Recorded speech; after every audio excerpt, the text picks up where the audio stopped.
सुरप्रियाय लंबोदराय सकलाय जगद्विताय नागाननाय श्रुतियज्ञविभूषिताय गौरीसुताय गणनाथ नमो नमस्ते। श्री गणपते नमो नमः। श्री हनुमान जी महाराज की जय। मनोजवं मारुततुल्य वेगं जितेन्द्रियं बुद्धिमतं वरिष्ठं वातात्मजं वानरयूथमुख्यं श्रीरामदूतं शरणं प्रपद्ये। श्री हनुमान जी महाराज की जय। श्री रामचंद्र भगवान की जय। श्री गायत्री मात की जय। ओम श्री सोमनाथ महादेव की जय। ओम श्री कृष्ण कन्हैयालाल की जय। बालकृष्ण लाल की जय। ओम श्री डोंगरे जी महाराज की जय। श्री सोमनाथ महादेव की जय। श्री भागवत भगवान जी महाराज की जय। श्री भारत माता की जय। ओम नमो भगवते वासुदेवाय। श्री राम जय जय राम। श्री राम जय जय राम। दक्ष प्रजापति यज्ञ करवा माटेनी तैयारी करे छे અને ત્યારે આપણે આ કથા તરફ આગળ વધીએ। ઓમ શ્રી કૃષ્ણ કનૈયાલાલ की जय। કેટલાક સમય બાદ દક્ષ પ્રજાપતિ કનખલ ક્ષેત્રમાં યજ્ઞનો આરંભ કરે છે। એ હરિદ્વાર પાસે આવેલ છે। હરિદ્વાર પાસે કનખલ। દક્ષ પ્રજાપતિએ દુરાગ્રહ રાખ્યો કે મારા યજ્ઞમાં હું શિવજીની પૂજા નહીં કરું, પરંતુ વિષ્ણુની પૂજા કરીશ। આ જાણી દેવોએ કહ્યું, આમ કરશો તો તમારો યજ્ઞ સફળ નહીં થાય। પરંતુ દક્ષે કોઈની વાત માની જ નહીં। એમણે વિષ્ણુની પૂજા કરવાનું વિચાર્યું, પણ એને ખબર ન હતી કે જે યજ્ઞમાં શિવ પૂજા નથી થતી ત્યાં ભગવાન વિષ્ણુ પધારતા નથી। રામલિયાભાઈ બરાબર જો, જ્યાં શિવ પૂજા થતી ન હોય ત્યાં બ્રહ્માજી અને વિષ્ણુ પણ ન આવે। બ્રહ્મા દધીજી પણ અને વિષ્ણુ ભગવાન સાથે ઘણા દેવતાઓ પણ આ યજ્ઞમાં આવ્યા નહીં। કેટલાક દેવો દક્ષ પ્રજાપતિ અને શિવજી વચ્ચેનો કલહ જોવા મળશે એ આશયથી આપણે કોકની ચારી ચુગલી અને પંચાયત થતી હોય તો ત્યાં કાન માંડીએ। કોકને ત્યાં હલાહાલી ઘરમાં થતી હોય તો ત્યાં આપણે કાન ધરી દઈએ કે શું થાય છે બાજુમાં, આવું જ કંઈક છે। એટલે કેટલાક દેવો એવા છે કે દક્ષ પ્રજાપતિ અને શિવજી વચ્ચે જે કલહ શું થાય છે, હું માથાકૂટ થશે, હાલો અમે જોવા નીકળીએ, એમ કરીને એ પણ વિમાનમાં બેસીને કનખલ ક્ષેત્રમાં આવવા નીકળ્યા। એઓની સાથે દેવ કન્યાઓ પણ છે। સતી આ વિમાનો જતા જોયા। સતી વિચાર કરે કે આ દેવ કન્યાઓ કેટલી બધી ભાગ્યશાળી છે, આ લોકો ક્યાં જતા હશે। એક બે જણાને પૂછ્યું ત્યારે એમાંથી અમુક દેવતાઓએ પૂછ્યું, કીધું કે ભલે ખરું તમારા પિતાને ત્યાં યજ્ઞમાં જઈએ છે, શું તમને ખબર નથી? તમને યજ્ઞમાં આવવાનું શું આમંત્રણ આપવામાં આવ્યું નથી? તમારા પિતાએ તો આપવું જ જોઈએ ને। હવે દક્ષે છે ને દ્વેષ બુદ્ધિથી શિવજીને આમંત્રણ આપેલું નહીં। બે સતી જાણતા ન હતા કે મારા પતિ અને પિતા વચ્ચે અણબનાવ થયો છે। સતીને પિતાને યજ્ઞમાં જવા ઘણી ઈચ્છા થઈ। સમાધિમાંથી શિવજી જયા અને એમણે પોતાના પિતાજીના યજ્ઞમાં જવા માટે अनुमति मांगे है। शिवजी कहे कि देवी आ संसार है, कोईना घेर लग्न तो कोईना घेर मरण, सर्व संसार दुख थी भरेलो है। सती ने पार्वती जी ने शिवजी महाराज कहे कि बधो दुख थी ज भरेलो है। सुखरूप एक परमात्मा है, तारा ने मारा पिता नारायण है। सती कहे कि तमे केवा निष्ठुर छो, व्यवहार में तो उभो रहेवुं पड़े ने, तमने कोई सगा संबंधीओने मळवानी इच्छा केम थती नथी? शिवजी के देवी हूँ बधाने मनथी मळुं छुं, कोईने शरीरथी मळतो नथी, प्रत्यक्ष शरीरथी कोईने मळवानी इच्छा थती नथी। सती कहे कि तमारी बात कंईक जुदी ज लागे छे मने तो, तमे ब्रह्मरूप छो, तत्वज्ञानी छो, तमे भले बधाने मनथी मळता हो,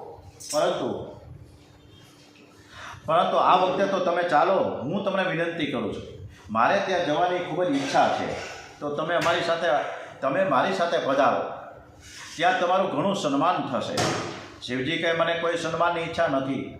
सती कहे तमे ज्ञानी छो पण व्यवहारनु ज्ञान तमने बराबर नहीं। आपणे कोईने त्यां जईए तो आपणे त्यां कोई आवे कि न आवे, नकर पछी आपणे कोईने त्यां न जईए तो ए सामेनी व्यक्ति पण आपणे घरे न आवे। शिवजी कहे वांधो नहीं, कोई न आवे तो कहीं नहीं, पण बैठा बैठा શ્રી રામ જય જય રામ, શ્રી રામ જય જય રામ, મંગલ ભવન અમંગલ હારી, દ્રવૌ સોદશરથ અજીર બિહારી. ઓમ નમો ભગવતે વાસુદેવાય, ઓમ નમો ભગવતે વાસુદેવાય. ઓમ મારી પર બોલા મોટા ઉપર પીલો ઉપર. ઓમ નમો ભગવતે વાસુદેવાય. શ્રી રામ જય જય રામ, શ્રી રામ જય જય રામ, શ્રી રામ જય જય રામ. આપણે બોલાવે કે ન બોલાવે મને કંઈ વાંધો નથી, મને કંઈ ખોટું લાગતું નથી, પણ અહીં બેઠા બેઠા આપણે રામ નામ કરીશું. સતી કહે તમે ખોટું ન લગાડો તો એક વાત કહું, દરેક કન્યાને દીકરીને પિયરમાં જવાની આનંદ હોય છે, એવું જ્ઞાન તમને નથી. આપ કૃપા કરીને મારી સાથે ચાલો. શિવજી કહે દેવી, જગતમાં ભટકવાથી શાંતિ નહીં મળે, એક જગ્યાએ બેસીને પ્રભુની રીઝવો. બહુ ભટકનારના મન અને બુદ્ધિ બહુ ભટકે છે. સતી એટલે બુદ્ધિ. શિવજી ભગવાનને છોડીને જાય તો બહુ ભટકવું પડે છે. સતી હઠ ચાલુ રાખતા છેવટે શિવજી કે કદાચ હું ત્યાં આવવાનો વિચાર કરત, પણ તમને ખબર નહીં હોય કે તમારા પિતાએ ભર સભામાં મારું અપમાન કર્યું છે, એટલે મારું મન પાછું પડી ગયું છે, ત્યાં જોવામાં સાર નથી. સતી કહે તમારી કંઈક ભૂલ થતી હોય એવું લાગે છે. મારે પિતા કાંઈ થોડા અણસમજુ છે, બાળક છે કે તમારું અપમાન કરે, અને એ તમે તો જમાઈ છો, અને જમાઈનું અપમાન તો કોઈ દિવસ સસરા કરે જ નહીં, એટલે તમારી વાતમાં મને કોઈ તથ્ય દેખાતું નથી. એટલે પાછળ કે શું થયું હતું એ તો કયો. ત્યારે શિવજીએ યજ્ઞ પ્રસંગમાં બનેલ સર્વ હકીકત કહી સંભળાવી. સતી કહે તમે ઊભા થઈને મારા પિતાજીને માન કેમ નહોતું આપ્યું. શિવજી કે મેં મનથી તારા પિતાને માન તો આપેલું જ, હું કોઈનું અપમાન કરતો જ નથી. સતી કહે તમે વંદન કર્યું તેમને ક્યાંથી ખબર પડે, કોઈના મનની તેમને શી ખબર પડે. આપણા મનની વાત આપણા પત્નીને બાળકોને ખબર નથી હોતી, બીજાને ક્યાંથી ખબર હોય. આપણા મગજમાં શું ચાલી રહ્યું છે એ આપણને એકને જ ખબર છે, બીજા કોઈને ખબર જ ના હોય. આપણી અંદરનો વલોપાત, આપણું હૈયું જે બળતું હોય એ બીજાને ખબર ન પડે. બીજું આપણા શરીરમાં જે દુખાવો થતો હોય એ આપણને જ ખબર હોય, બીજાને ન ખબર પડે. આવું બધું છે આ. એટલે કોઈના મનની વાતની ખબર બીજા કોઈને ખબર પડતી નથી. શિવજી કહે છે કે દેવી, આ બધું તો ઠીક છે કે હું બધું ભૂલી ગયો છું, મને કોઈના પ્રત્યે રાગ દ્વેષ નફરત તો છે જ નહીં, પરંતુ તારા પિતા હજુ ભૂલ્યા નથી. શિવજીની જવાની ઈચ્છા નહોતી, પણ તો પણ સતી જવા માટે દુરાગ્રહ કરી રહ્યા. આથી સતીને સમજાવતા શિવજી કહે છે જ્યાં મને માન નથી ત્યાં જવાથી તમારું અપમાન થશે. તમે માનીની છો, અપમાન સહન નહીં કરી શકો, માટે ત્યાં જવાનું માંડી વાળો, અને ત્યાં જશો તો મહા અનર્થ થશે. એમ છતાં પણ સતીએ માન્યું નહીં. વિચાર કર્યો કે હું યજ્ઞમાં જઈશ, નહીં તો પિતા અને પતિ વચ્ચેનું જે આ વેર છે ને એ વધતું જશે, સર્વને વેરની જાણ થશે. હું ત્યાં જઈને પિતાજીને કહીશ કે હું તો વગર આમંત્રણે આવી છું, પણ મારા પતિ વગર આમંત્રણે નહીં આવે, માટે ભાઈને તેમને બોલાવવા માટે મોકલો. પિતા પતિમાં વેર ઉત્પન્ન થયું છે તેની શાંતિ કરીશ. આજે શિવજીની આજ્ઞા નથી, છતાં પણ હું પિયરમાં જઈશ. આમ વિચારી સતીએ ઘરનો ઉંબરો ઓળંગ્યો છે. જે દિવસે ઘરમાં ખટપટ થાય એ દિવસે ઘર છોડવું નહીં. ઘર છોડે તો તે બહાર સુખી થઈ શકતો નથી. શિવજી મનમાં વિચાર કરવા લાગ્યા કે મારી ના મરજી છતાં સતી પિયર જાય છે, પરિણામ સારું આવવાનું નથી. તે હવે જાય છે તો પાછી આવશે નહીં, તે ભલે જાય, પણ એકલા જાય ઠીક નથી. આથી સતી સાથે તેમણે ગણોને મોકલા છે. સુખદેવજી મહારાજ વર્ણન કરે છે પરીક્ષિત રાજ, અને કહે છે કે રાજન, ગણો કહે છે કે માતાજી તમે ચાલતા જાઓ એ ઠીક નથી. તો સતી નંદિકેશ્વર ઉપર સવાર થયા. શિવજીએ સતીની સામગ્રી પોટલામાં બાંધી. હવે તે પાછી આવવાની નથી, જાય છે તો પોતાનું સર્વ લઈને જાય. સતીની વસ્તુ અહીં રહેશે તો મારા કૃષ્ણ ભજનમાં, મારા રામ ભજનમાં વિક્ષેપ થશે. શિવ અને સતીનું આ છેલ્લું મિલન હતું. વ્યાસજીએ રસ્તાનું વર્ણન કર્યું નથી, કારણ સતીને જવાની ઉતાવળ હતી. સતી જ્યારે યજ્ઞમંડપમાં પ્રવેશ્યા ત્યારે શિવજીના અર્ધાંગીની જાણી સૌએ તેમને માન આપ્યું, પણ સતીને તેથી સંતોષ ન થયો. આદ્ય શક્તિ જગદંબા આજે પિતા દક્ષને વંદન કરે છે. દક્ષ મુખ ફેરવી લે છે, મોઢું ફેરવી લે છે, એને સામે પણ ન જોયું. સતી ફરીથી પ્રણામ કરે છે. સતીને જોતા દક્ષને ક્રોધ થયો. આ વગર આમંત્રણે કેમ આવી? દક્ષ નથી પણ અદક્ષ છે. દક્ષ પ્રજાપતિએ પોતાની પુત્રીની સામે જોયું પણ નહીં. અપમાનના ભયે તેની બહેનો તથા માતાજી સિવાય કોઈએ તેને આદર ન આપ્યો. માતા અને બહેનો સાથે તે હેતથી મળ્યા. એને બેસવા આસન આપ્યું, પરંતુ પિતા તરફથી અપમાન થયેલો સતીએ તે તરફ ધ્યાન આપ્યું નહીં. સતી વિચાર કરે છે, મારા પિતાજી મારી સામે જોતા પણ નથી. મને હવે રહેવાની ઈચ્છા નથી. હું ઘરે જઈશ. શિવજી તો ઉદાર છે, તે મારો સ્વીકાર કરશે. સતી યજ્ઞ મંડપમાં ફરે છે, જુએ છે તો સર્વદેવોની સ્થાપના કરી છે. એક શિવજીની સ્થાપના ન હતી. સતીએ જોયું કે યજ્ઞમાં દરેક દેવને યજ્ઞ ભાગ આપવામાં આવેલો છે, પણ શિવજીને યજ્ઞ ભાગ આપવામાં આવ્યો નથી. શિવજીનું આસન પણ રાખવામાં આવ્યું નથી. આજે ઈશાન દિશા ખાલી હતી. પતિએ સતીનું અપમાન કર્યું છે.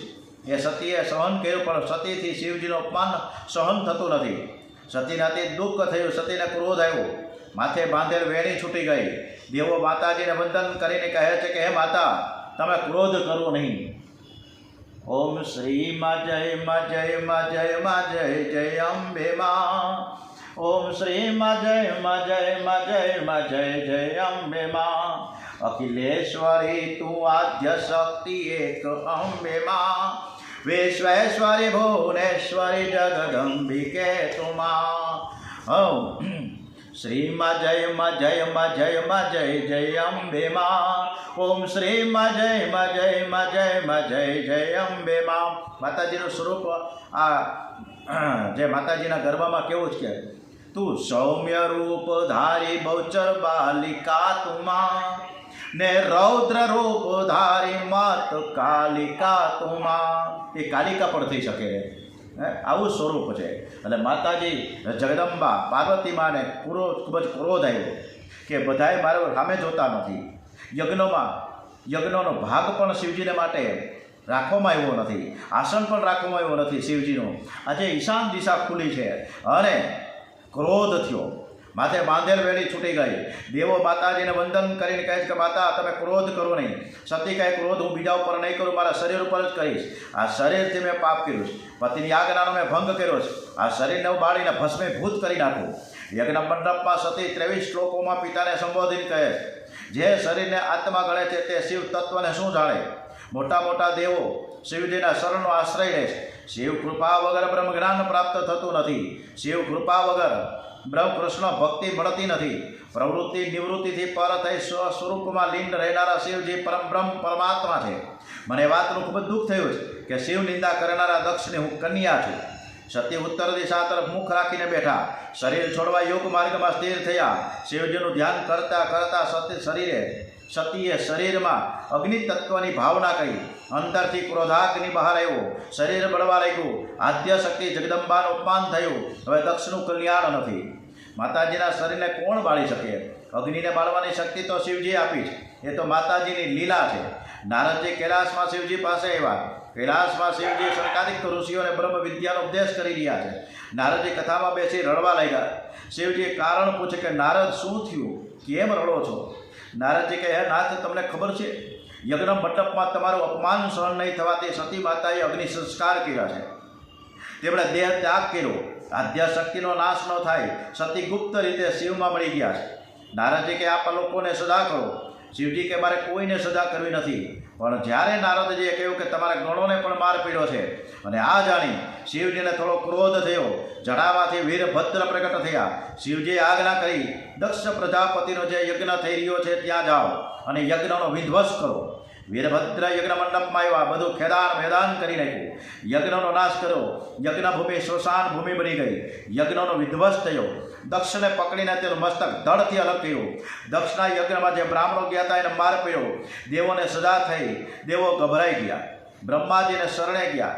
બ્રહ્માજીએ ઠપકો આપ્યો કે જે યજ્ઞમાં શિવ પૂજા થતી ન હોય, શિવ પૂજા થતી હોય યજ્ઞમાં, તમારે એ યજ્ઞમાં જવું જ કેમ જોઈએ?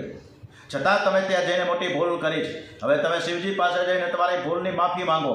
દેવો કહ્યું કે અમારી એકલા જવાની હિંમત થતી નથી, આપ અમારી સાથે ચાલો. શિવજીની કૃપા વગર સિદ્ધિ મળતી નથી. દેવો બ્રહ્માજીને સાથે લઈને કૈલાસમાં આવ્યા.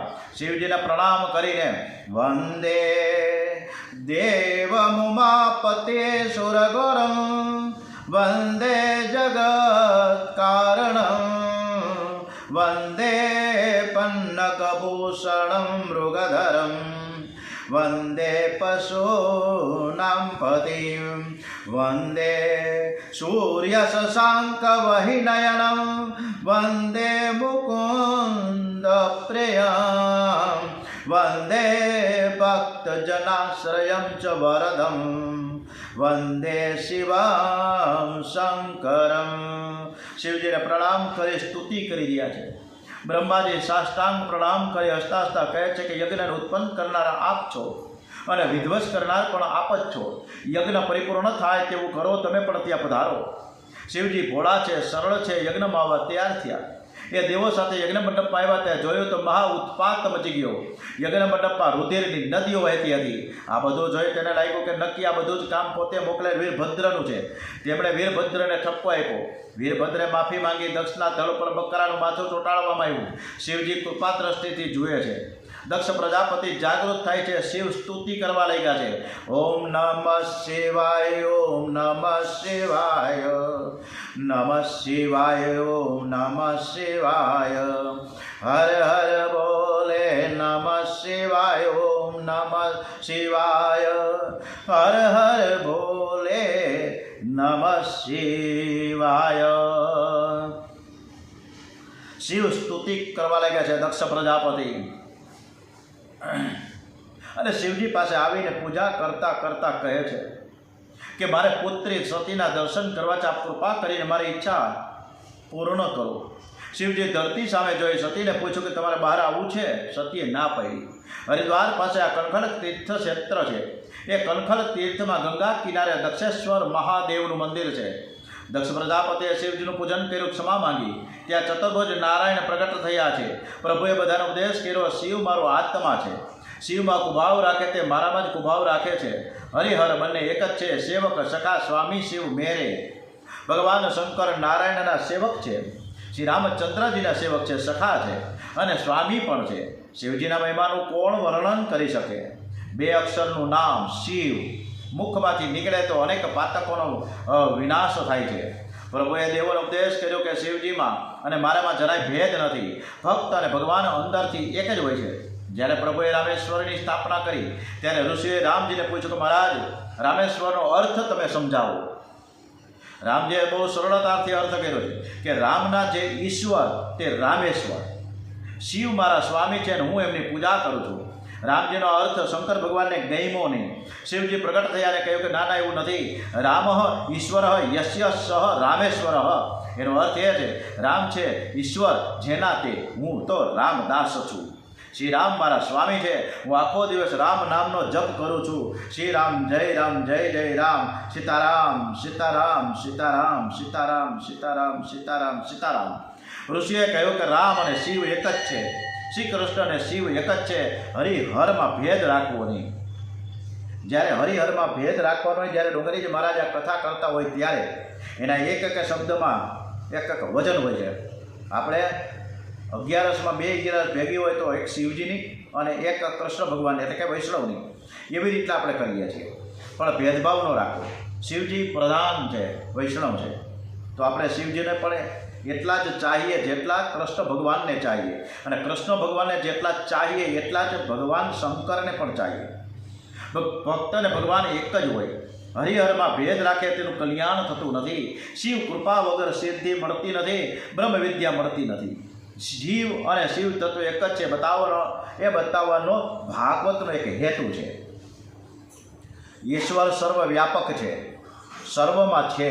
જે સર્વમાં ઈશ્વરના દર્શન કરે એ જ ખરો વૈષ્ણવ છે. પોતાનો એક ઈષ્ટદેવમાં પરિપૂર્ણ ભાવ રાખવો અને બીજા દેવોને પોતાના ઈષ્ટદેવના અંશરૂપ માની વંદન કરવા. પત્ની અનન્ય પ્રેમ પતિમાં રાખે છે, પણ બીજા સગાઓમાં સામાન્ય પ્રેમ રાખે. કેટલાક વૈષ્ણવ કહે છે કે અમે શિવજીની પૂજા કરીએ તો અમને અન્ય આશ્રયનો દોષ લાગ્યા, ભૂલ છે. દક્ષ એ જીવ છે અને શિવ એ સદગુરુ છે. શિવજી કહે છે કે તમે જે શરીરનો મોહ રાખો છો, એક મુઠ્ઠી પર રાખ છે અને ભસ્મ છે. માટે તેને બહુ શણગારશો નહીં, પણ સાદું રાખો. એને બહુ લાડ લડાવશો નહીં. આ શિવજીનો ઉપદેશ છે. શિવજી જે કહે છે તેને આચરણમાં પ્રાણ પણ મૂકે છે. શિવજી શરીર ઉપર ભસ્મ ચોળે છે અને નિરંતર તપ કરે છે. તપ ન કરે તો તેનું પતન થાય.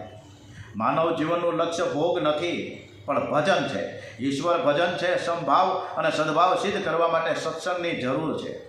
મનુષ્ય જીવન તપ કરવા માટે છે, પરમાત્માનું આરાધન કરવા માટે છે.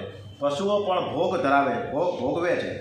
મનુષ્ય કેવળ ભોગ પાછળ પાગલ બને તો મનુષ્ય અને પશુમાં ભેદ છે.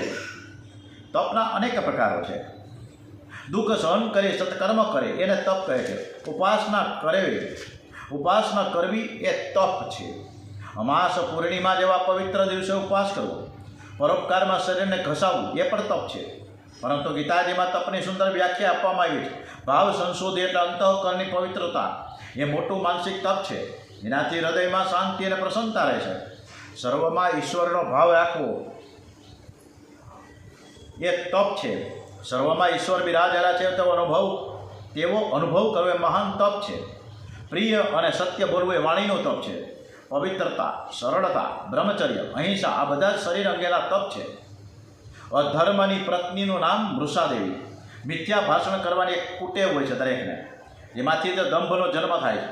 લોકોને વૈષ્ણવ કરવડાવવાની ઈચ્છા છે, પરંતુ કોઈને સાચા વૈષ્ણવ થવાની ઈચ્છા નથી.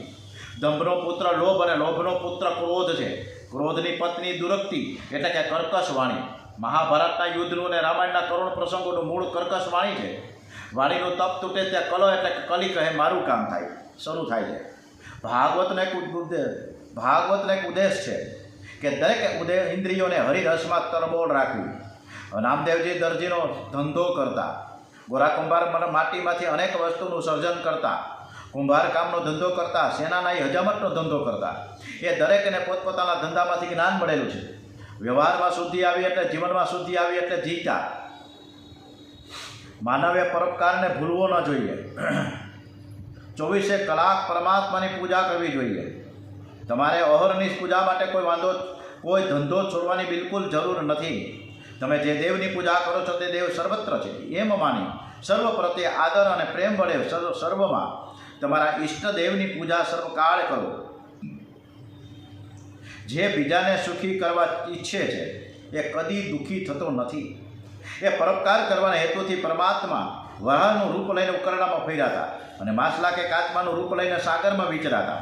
એમને લાગ્યું કે આમ કર્યા વગર સમાજ સુખી થવાનો નથી. રાક્ષસોએ તામસી શક્તિ વધારી પ્રજાને પીડવા માંડી અને ત્યારે પરમાત્માએ લીલા કરી છે. વરાહ રૂપ ધારણ કરી તેઓ પૃથ્વીને રસાતળમાંથી બહાર લાવ્યા. પ્રત્યેક મનુષ્ય પરોપકારની પ્રવૃત્તિમાં જોડાવવું જ જોઈએ. જે બીજાનું ભલું કરે તેનું જ ભલું થાય છે અને પરોપકાર પણ કરવો જોઈએ. શાંતિથી ઘરે બેસીને બીજાની પંચાયત કરવા કરતાં ક્યાંક બીજે જઈ કોઈ પણ સંસ્થામાં જઈને આપણે એના કાર્યમાં જોડાઈ જઈએ એ જ મજા છે. ઓમ શ્રી કૃષ્ણ કનૈયા લાલ કી જય. આવતીકાલે સરસ મજાની ધ્રુજની કથા શરૂ થશે અને આ ધ્રુજની કથા એકદમ આપણે બધાએ પવિત્ર મનથી એકાગ્ર ચિત્તે સાંભળવાની છે. બરાબર આપણે સમયસર આપણે કથા શરૂ કરીશું. એટલે આ ધ્રુજની કથા માટે તમને બધાને અત્યારથી જ આહ્વાન કરું છું. ઓમ શ્રી કૃષ્ણ કનૈયા લાલ કી જય. શ્રી બાલકૃષ્ણ લાલ કી જય. દ્વારિકાધીશ કી જય. શ્રી ડોંગરેજી મહારાજ કી જય. સુખદેવજી મહારાજ કી જય. શ્રી સોમનાથ મહાદેવ કી જય. ગાયત્રી માતા કી જય.